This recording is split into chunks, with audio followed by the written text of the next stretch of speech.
तो भाई हमने जो है सक्सेसफुली यहाँ पर स्टैटिस्टिक्स को समझ लिया आर के अंदर और समझ लिए सारे मेजर्स ऑफ सेंट्रल टेंडेंसी के कॉन्सेप्ट्स को।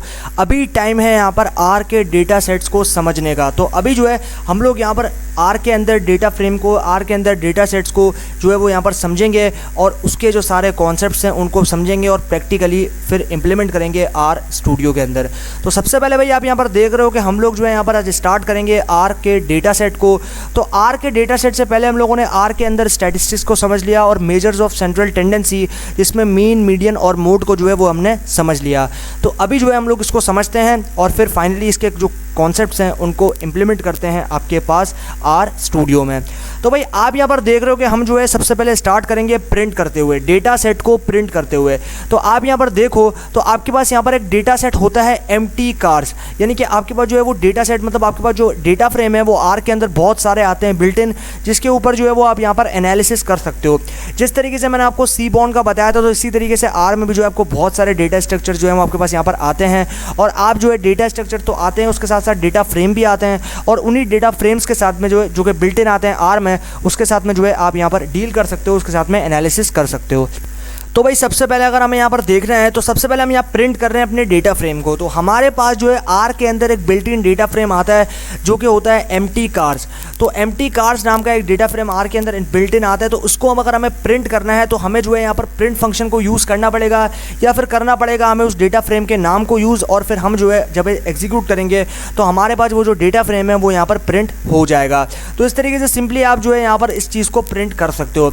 उसके बाद में अगर हमें इन्फॉर्मेशन जानना है हमारे डेटा फ्रेम के बारे में, मतलब अगर आपके पास कोई डेटा फ्रेम है जो कि आपने यहाँ पर इंपोर्ट किया है आर के अंदर, या फिर आपके पास बिल्ट इन डेटा सेट जो है आपके पास आर में, उसके साथ अगर आप एनालिसिस कर रहे हो तो डेटा के बारे में इंफॉर्मेशन जानना काफ़ी ज़्यादा इंपॉर्टेंट है बिफोर द डूइंग एनालिसिस। तो अगर आपको एनालिसिस करना है तो एनालिसिस करने से पहले आपको जो है वो बेसिक इन्फॉर्मेशन पता होनी चाहिए आपके डेटा फ्रेम के बारे में, तभी जो है आप यहाँ पर कॉलम टू कॉलम रिलेशनशिप को फाइंड आउट करते हुए एनालिसिस कर सकते हो अपने डेटा फ्रेम के ऊपर।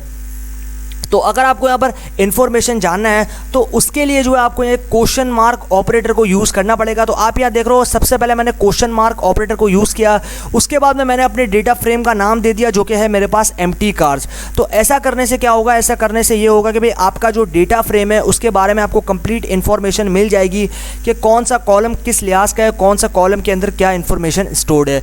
तो ये सारी चीज़ें जो है, या फिर आपको इन्फॉर्मेशन चाहिए अबाउट योर डेटा, तो उसके बारे में जो है आप यहाँ पर इस वाले जो कोड इसको आप यूज़ करोगे तो आपको जो है अपने डेटा के बारे में, फिर अपने डेटा फ्रेम के बारे में जो है वो यहाँ पर एक बेसिक इन्फॉर्मेशन यहाँ पर मिल जाएगी।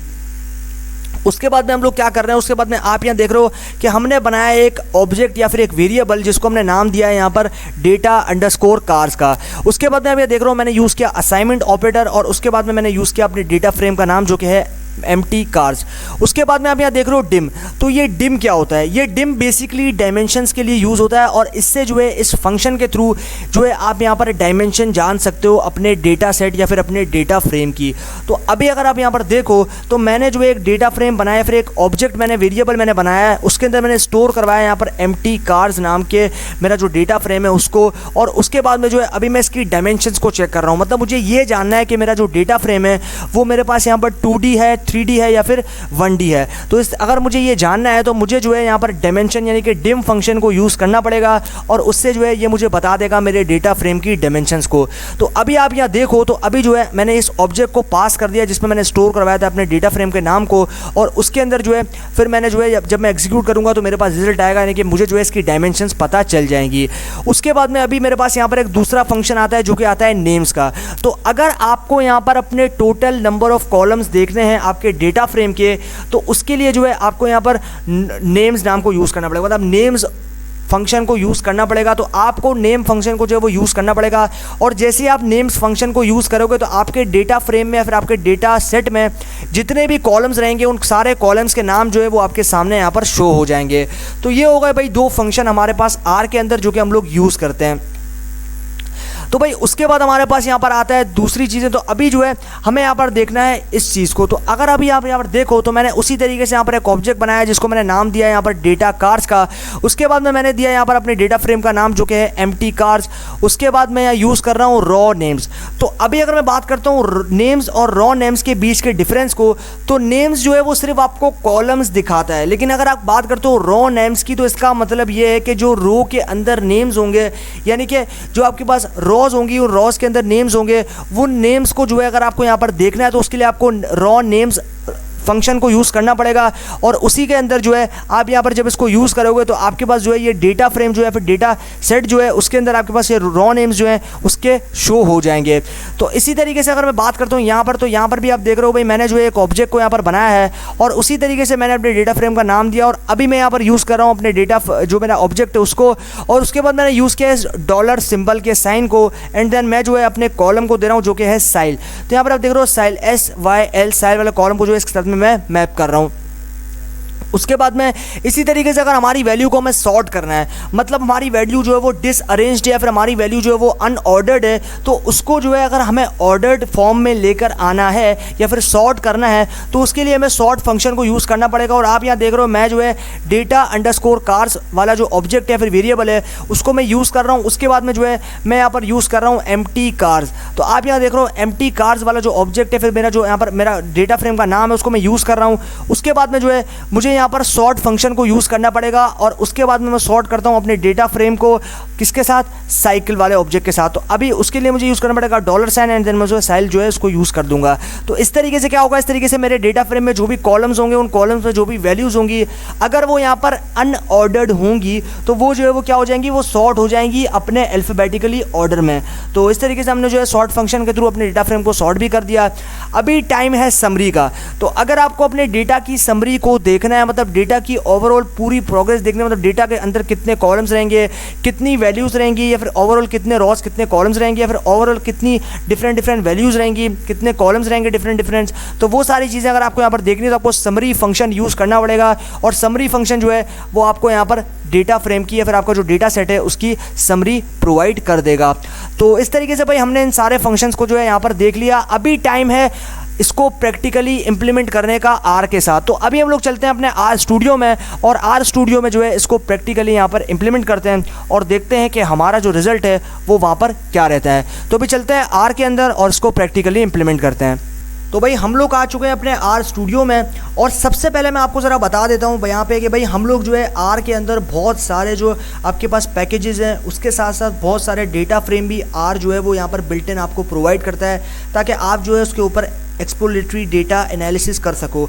तो अभी जो है मैं आपको बता देता हूँ कि आप किस तरीके से जो है यहाँ पर लोड कर सकते हो या फिर देख सकते हो सारे डेटा फ्रेम के नाम्स को आर जो कि प्रोवाइड करता है। तो उसको देखने के लिए आपको क्या करना पड़ेगा, सबसे पहले लिखना पड़ेगा डेटा और उसके बाद में देने पड़ेंगे राउंड ब्रेसेस। देन इसके थ्रू जो है आप सारे नाम्स, तो ये जो सारे आपके पास यहाँ पर नाम है, सारे डेटा फ्रेम के नाम है जो कि आर आपको यहाँ पर प्रोवाइड करता है, जो आर के साथ बिल्ट इन आते हैं। और इन सारे डेटा फ्रेम के जो ऊपर है उसके ऊपर जो है आप यहाँ पर एनालिसिस कर सकते हो। तो आपके पास आप देख रहे हो बहुत सारे डेटा, शायद से आपके पास कुछ 150 के आसपास या फिर 200 के आसपास जो है यहाँ पर आपके पास जो है वो सारे डेटा सेट जो हैं वो यहाँ पर आ गए हैं। तो अगर आप यहाँ पर देखो तो ये लेफ्ट साइड पे जो है, ये लेफ्ट साइड पे उन सारे नाम है उन डेटा सेट के और उनके बारे में जो है आपको यहाँ पर थोड़ी बहुत इन्फॉर्मेशन मिल रही है कि किन के लिए जो है वो डेटा सेट आपके पास यहाँ पर प्रोवाइड हो गए।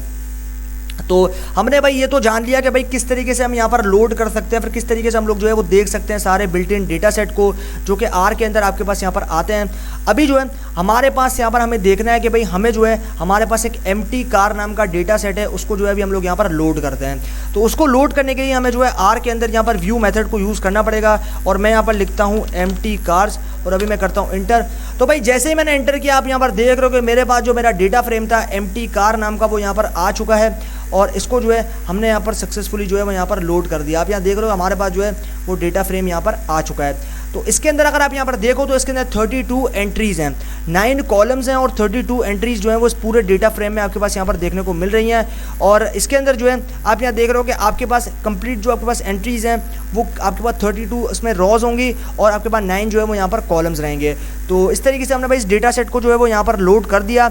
अभी टाइम है इसको यहाँ पर प्रिंट करने का। तो प्रिंट करने के लिए आपके पास 2 तरीके जो है आर आपको यहाँ पर प्रोवाइड करता है। आप जो यहाँ पर प्रिंट फंक्शन के अंदर भी जो है इस डेटा फ्रेम का यहाँ पर नाम दे सकते हो और उसको जो है आप यहाँ पर लोड कर सकते हो। तो अभी जो है मैंने जैसे ही यहाँ पर एंटर किया, आप यहाँ पर देख रहे हो कि भाई मेरे पास जो है पूरे डेटा फ्रेम जो है यहाँ पर प्रिंट हो गया। उसमें कितने कॉलम्स हैं, उन कॉलम्स के अंदर किन किन तरह की वैल्यूज़ हैं, वो सारी की सारी वैल्यूज़ जो हैं वो मेरे पास यहाँ पर आ चुकी हैं। तो इस तरीके से भाई हमने यहाँ पर जो है वो प्रिंट कर दिया। भाई दूसरी तरीका आपके पास ये हो गया कि आप जो है सिर्फ नाम के साथ भी जो है वो अपने डेटा को प्रिंट कर सकते हो। तो आप यहाँ देख रहे हो मैंने जैसे ही नाम लिख के यहाँ पर एंटर किया, तो आप यहाँ देख रहे हो आपके पास नाम के साथ भी जो है वो यहाँ पर डेटा सेट प्रिंट हो गया। तो अगर आप प्रिंट फंक्शन को यूज़ करते हो तब भी आपके पास जो है वो रिजल्ट सेम ही आएगा, और सिर्फ नाम को आप लिख के एंटर करते हो तब भी आपके पास जो रिजल्ट है वो सेम ही आएगा।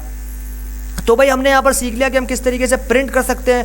अभी हम देखेंगे भाई अगर हमें यहाँ पर अपने डेटा फ्रेम के बारे में इंफॉर्मेशन जानना हो तो उसके लिए हम क्या करेंगे। तो हमारे डेटा फ्रेम का नाम यहाँ पर एम्प्टी कार्स है, लेकिन उससे पहले हमें लेना पड़ेगा क्वेश्चन मार्क। तो मैं लिखता हूँ क्वेश्चन मार्क, उसके बाद मुझे लिखना पड़ेगा अपने डेटा फ्रेम का नाम जो कि है एम्प्टी कार्स।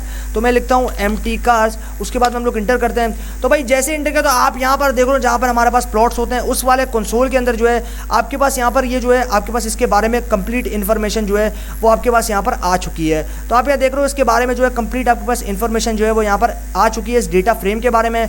और ये डेटा फ्रेम जो है ये किस टाइम पे आपके पास यहाँ पर रिलीज़ हुआ था, किस चीज़ के बारे में रिलीज़ हुआ था, किस चीज़ के बारे में आपको बता रहा है, कितनी आपके पास यहाँ पर जो आपके पास एंट्रीज रहेंगी, वो सारी चीज़ें जो है वो आपको यहाँ पर ये प्रोवाइड कर रहा है। तो इस तरीके से भाई आप यहाँ बेसिक इन्फॉर्मेशन भी जान सकते हो यहाँ पर डेटा के बारे में। अभी टाइम है इसके स्ट्रक्चर को देखने का। तो अगर आपको यहाँ पर डेटा फ्रेम के स्ट्रक्चर को देखना है तो आपको जो है यहाँ पर str फंक्शन का यूज़ करना पड़ेगा। तो मैं लिखता हूँ str, उसके बाद आपके डेटा फ्रेम का नाम जो है आपको इसमें पास करना पड़ेगा। तो मेरे डेटा फ्रेम का नाम जो है वो एम्प्टी कार्स है, तो मैं यहाँ पर दे देता हूँ। अभी हम लोग करते हैं इंटर। तो भाई जैसे ही हमने इंटर किया आप यहाँ देख रहे हो आपके पास जो है डेटा का स्ट्रक्चर भी जो है वो आपके पास आ गया। मतलब ये आपको बताएगा इसमें कितने न्यूमेरिक कॉलम है, कितने कैरेक्टर कॉलम है, कितने आपके पास अलग अलग जो डेटा स्ट्रक्चर्स आते हैं आर के अंदर, डेटा टाइप्स आती हैं, उन टाइप्स को जो है आपको दिखा रहा था। अभी आपको यहाँ पर दिखा रहा है नम, इसका मतलब जो सारे कॉलम्स हैं उनमें जो वैल्यूज़ हैं वो सारी की सारी वैल्यूज़ न्यूमेरिकल हैं या फिर न्यूमेरिक वैल्यूज़ हैं। तो इस तरीके से हमने जो है यहाँ पर स्ट्रक्चर को भी जो है आर के यहाँ पर देख लिया। तो अभी जो है हम लोग यहाँ पर फर्दर जो है अभी देखते हैं आगे। तो अभी हम लोग यहाँ पर चेक करते हैं डायमेंशंस को। तो आर के अंदर जो है अगर आपको डायमेंशंस को यहाँ पर चेक करना है तो उसके लिए आपको क्या करना पड़ेगा, उसके लिए आपको यहाँ पर डिम फंक्शन को यूज़ करना पड़ेगा और उसके बाद में आपको देना पड़ेगा अपने डेटा सेट का नाम। तो मैं देता हूँ डिम, उसके बाद देता हूँ एम्प्टी कार्स जो कि मेरा डेटा सेट का नाम है। अभी हम लोग करते हैं इंटर। तो भाई जैसे मैंने एंटर किया, आप यहाँ देख रहे हो आपके पास जो है यहाँ पर डायमेंशंस भी जो है वो यहाँ पर आ चुकी हैं। तो आप अगर यहाँ पर देखो तो आपके पास 32 रॉज होंगी और आपके पास 11 जो है वो यहाँ पर आपके पास जो है वो कॉलम्स प्रेजेंट रहेंगे। तो आप यहाँ देख रहे हो 11 जो है वो आपके पास यहाँ पर कॉलम रहेंगे और 32 आपके पास जो है वो यहाँ पर रॉज रहेंगी। तो इस तरीके से जो है हमने यहाँ पर डायमेंशंस को भी जो है वो यहाँ पर चेक कर लिया। उसके बाद में हमें नेम्स, तो अभी हमारे पास अगर यहाँ पर कॉलम्स नेम्स देखने हैं, मतलब हमें ये जानना है कि भाई हमारे डेटा फ्रेम में टोटल कितने कॉलम्स हैं, उनके नाम हमें दे दो। तो उसके लिए जो है हमें यहाँ पर नेम फंक्शन को यूज़ करना पड़ेगा। तो हम लिखते हैं एम्प्टी कार्स और मैं लिखता हूँ एम्प्टी कार्स, मैं स्पेलिंग सही कर देता हूँ। ओके, तो मैंने लिख दिया एम्प्टी कार्स। तो अभी हम लोग इंटर करते हैं। तो भाई जैसे ही हमने इंटर किया आप यहाँ देख रहे हो इसने सारे कॉलम के नाम जो है वो हमें यहाँ पर प्रोवाइड कर दिया है। और ये आप देख पा रहे हो कि भाई हमें जो है इसने सारे जितने भी कॉलम्स हैं हमारे डेटा फ्रेम में, जिसमें हमारे पास यहाँ पर आ गया MPG, साइल, डिस्प, HP, ड्रेट, वेट, ये सारे जो आपके पास कॉलम्स हैं ये सारे आपके पास जो है इसने हमें सारों के नाम प्रोवाइड कर दिया। यानी कि हमें जो डेटा फ्रेम है हमारा उसमें कितने कॉलम्स हैं उन सारे कॉलम्स के नाम जो है हमें इस नेम्स वाले फंक्शन से पता चल गए। उसके बाद में अभी हमारे पास यहाँ पर टाइम है रॉस को देखने का, लेकिन उससे पहले हमें यहाँ पर बनाना पड़ेगा एक ऑब्जेक्ट। तो मैं लिखता हूँ data underscore cars and then उसके बाद यूज़ करूँगा असाइनमेंट ऑपरेटर। उसके बाद मुझे देना पड़ेगा एम्प्टी कार्स। उसके बाद हम इंटर करते हैं। देन उसके बाद हमें देना है रॉज नेम। तो अभी सिर्फ हमें रॉज के नाम देखने हैं, तो उसके लिए मुझे क्या करना पड़ेगा, मुझे देना पड़ेगा रॉज नेम फंक्शन को। तो मैं लिखता हूँ रॉ नेम्स, तो मैं देखता हूँ रॉ नेम्स। उसके बाद मुझे देना पड़ेगा इस ऑब्जेक्ट को जिसमें मैंने एम्प्टी कार वाले जो आपका फ्रेम है डेटा फ्रेम का नाम उसको स्टोर करवाया है। तो मैं देता हूँ डेटा अंडरस्कोर कार्स। तो अभी जो हम लोग इंटर करते हैं, तो भाई जैसे हमने एंटर किया आप यहाँ देख रहे हो सारे जो रॉज हैं या फिर रॉ नेम्स हैं वो हमें इसने यहाँ पर प्रोवाइड कर दिए है। तो इस तरीके से जो है हमारे पास 32 जो है आपके पास यहाँ पर एंट्रीज रहेंगी। इसके अंदर मतलब जितने व्हीकल्स हैं वो रहेंगे, तो इसने रॉ नेम्स भी जो है वो हमें यहाँ पर प्रोवाइड कर दिए। तो इस तरीके से आप जो है वो अपने डेटा सेट में या फिर डेटा फ्रेम में कितनी रॉ हैं उन रॉज के नेम्स जो हैं वो आपको यहाँ पर मिल जाएंगे। तो इस तरीके से जो हमने इस चीज़ को यहाँ पर जो है वो देखा। और अभी जो है हम लोग क्या करेंगे, अभी हम लोग यहाँ पर प्रिंट करेंगे वेरिएबल को। तो उसके लिए मुझे क्या करना पड़ेगा, उसके लिए मैं बनाता हूँ यहाँ पर डेटा अंडरस्कोर कार्स जो कि मैं पहले से बना चुका था। उसके बाद मुझे क्या करना है, उसके बाद मुझे यूज़ करना पड़ेगा असाइनमेंट ऑपरेटर एंड देन उसके बाद मुझे यूज़ करना पड़ेगा अपने डेटा फ्रेम का नाम जो कि है एम्प्टी कार्स। अभी हम लोग इंटर करते हैं। देन अभी यूज़ करना पड़ेगा data underscore cars, and then उसके बाद मुझे यूज़ करना पड़ेगा डॉलर साइन, एंड देन उसके बाद मुझे यूज़ करना पड़ेगा यहाँ पर कॉलम का नाम जो कि है साइल। अब यहाँ देख रहे हो ये वाला कॉलम जो है मैं यूज़ कर रहा हूँ। अभी हम लोग इंटर करते हैं। तो भाई जैसे ही हमने इंटर किया आप यहाँ देख रहे हो कि हमारे पास जो है ये वैल्यूज़ यहाँ पर आ चुकी हैं। तो आप यहाँ देख रहे हो कि हमने जो है यहाँ पर इस वैल्यूज़ को जो है वो यहाँ पर प्रिंट कर दिया। तो अभी हमारे पास ये वैल्यूज़ यहाँ पर इस तरह रहेंगी। तो सारी वैल्यूज़ को जो है वो हमने यहाँ पर प्रिंट कर दिया, मतलब इस डेटा फ्रेम में टोटल कितनी वैल्यूज़ रहेंगी वो सारी वैल्यूज़ जो है वो हमने यहाँ पर जो है वो यहाँ पर जो है वो दिखा दी। तो इसमें कितनी वैल्यूज़ रहेंगी वो सारी वैल्यूज़ जो है हमने यहाँ पर प्रिंट कर दी। तो इसमें जो है हमारे पास ये सारी वैल्यूज़ जो है जो इस वाले कॉलम में यहाँ पर प्रेजेंट रहेगी। तो इसी तरीके से अभी जो है हम लोग को अगर सॉर्ट करना है तो सॉर्ट करने के लिए हमें क्या करना पड़ेगा, इसी चीज़ इसी डेटा फ्रेम को हम लोग यूज़ करेंगे। तो मैं लिखता हूँ डेटा, उसके बाद मैं यहाँ पर इसको दे देता हूँ, एंड देन हम लोग यूज़ करेंगे असाइनमेंट ऑपरेटर। उसके बाद मुझे डेटा फ्रेम का नाम देना पड़ेगा जो कि है एम्प्टी कार्स, एंड देन मुझे सॉर्ट फंक्शन को यूज़ करना है। तो मैं लिखता हूँ सॉर्ट, एंड देन उसके बाद जो है मैं यहाँ पर लिखता हूँ डेटा, एंड देन उसके बाद जो है मैं यहाँ यूज़ करूँगा कार्स, और उसके बाद जो है मैं यहाँ लिखता हूँ डॉलर साइन, और फिर मैं यहाँ यूज़ करूँगा साइड। तो ये फंक्शन जो है मैंने यूज़ कर लिया। अभी हम लोग इंटर करते हैं। तो भाई जैसे हमने एंटर किया, अब यहाँ देख रहे हो सारी वैल्यूज़ जो है वो सॉर्ट हो गई। मतलब इसमें अगर आप यहाँ ऑर्डर देखो, इस वाली वैल्यू ये जो आपके पास यहाँ पर जो वैल्यूज़ हैं इनमें अगर आप ऑर्डर देखो तो ये सारे ऑर्डर जो नहीं है ये अनऑर्डर्ड है, ये अनऑर्डर्ड वैल्यू है, यानी कि इनका जो ऑर्डर है वो मेनटेन नहीं है। लेकिन जैसे ही मैंने सॉर्ट फंक्शन किया, आप यहाँ देख रहे हो सबसे पहले सबसे छोटा नंबर, फिर उससे बड़ा नंबर, फिर उससे बड़ा नंबर आ चुका है आपके पास। तो इस तरीके से हमने क्या किया, हमने एक ऑर्डर दे दिया इसको। इसमें जो है हमारे पास अनऑर्डर्ड वैल्यू थी, सॉर्ट फंक्शन यूज़ करने के बाद हमारी वैल्यू जो है वो यहाँ पर ऑर्डर हो गई, यानी कि हमने जो है एक ऑर्डर दे दिया अपनी वैल्यूज़ को नंबर्स के हिसाब से। तो इस तरीके से हमने जो है यहाँ पर ये काम भी कर दिया। अभी हमें देखना है यहाँ पर समरी। तो अगर हमें यहाँ पर समरी देखनी है, मतलब हमें यहाँ पर देखना है minimum value, maximum value, mean, median, mode, ये सारी चीज़ें अगर देखनी है तो उसके लिए जो है हमें यहाँ पर समरी फंक्शन को यूज़ करना पड़ेगा। तो अगर आपको यहाँ पर परसेंटाइल्स, अगर आपको यहाँ पर जो है वो आपके डेटा की परसेंटाइल्स देखनी है तो उसके लिए आपको समरी फंक्शन यूज़ करना पड़ेगा। तो मैं लिखता हूँ डेटा, उसके बाद मैं लिखता हूँ अंडरस्कोर कार्स, एंड देन उसके बाद असाइनमेंट ऑपरेटर, उसके बाद मुझे लिखना पड़ेगा एम्प्टी कार्स। इंटर करते हैं अभी। उसके बाद मुझे यूज़ करना पड़ेगा समरी फंक्शन। तो मैं लिखता हूँ समरी, तो अभी मेरे पास स्पेलिंग मिस्टेक हो गई, ओके अभी सही है समरी। उसके बाद मैं क्या करूँगा डेटा, तो मैं देता हूँ डेटा, और उसके बाद मुझे देना पड़ेगा यहाँ पर ये उसका नाम। अभी हम लोग इंटर करते हैं। तो भाई जैसे हमने एंटर किया, आप यहाँ देख रहे हो हमारे पास जो है यहाँ पर वैल्यूज़ आ गई। तो हमारे पास ये दिखा रहा है MPG। तो MPG वाला जो कॉलम है उसमें मिनिमम वैल्यू कितनी है 10.40, फोर्थ क्वार्टाइल, यानी कि फर्स्ट क्वार्टाइल कितनी है आपके पास यहाँ पर 15.43, मीडियन कितनी है 19, मीन कितना है 20, थर्ड क्वार्टाइल 22, मैक्सिमम वैल्यू कितनी है 33। तो इस तरीके से आपके पास जो है ये सारे आपके पास क्वार्टाइल जो है वो अलग अलग कॉलम्स के लिए जो है आपको यहाँ पर minimum value, maximum value, first quartile, median, mode, ये सारी चीज़ें जो आपको यहाँ पर दिखा रहा है। तो इस तरीके से अगर आपको यहाँ पर समरी फंक्शन को यूज़ करना है तो आप समरी फंक्शन से जो है यहाँ पर अपने परसेंटाइल्स देख सकते हो, यानी कि स्टैटिस्टिक्स पैरामीटर्स जो हैं वो आप यहाँ पर देख सकते हो। तो इस तरीके से जो है भाई हमने यहाँ पर समझ लिया इस चीज़ के कॉन्सेप्ट्स को, और इस डेटा फ्रेम को जो है हमने एम्प्टी कार्स वाले डेटा फ्रेम के अंदर सारी जो आपके पास डेटा सेट्स हैं उनको किस तरीके से बिल्ट इन डेटा सेट को देखा जाता है, और उसको जो है हम लोग किस तरीके से यहाँ पर जो है वो यहाँ पर थोड़ा बहुत देख सकते हैं, उसको यहाँ पर चेक कर सकते हैं, उसको प्रिंट कर सकते हैं, उसको उसके सारे रॉस देख सकते हैं, कॉलम्स देख सकते हैं। ये सारी चीज़ें मैं रिपीट नहीं करना चाहता, ये सारी चीज़ें जो है हम लोग यहाँ पर समझ चुके हैं। तो मैं आपको जो है वो यहाँ पर ये सारी चीज़ें एक्सप्लेन कर चुका हूँ।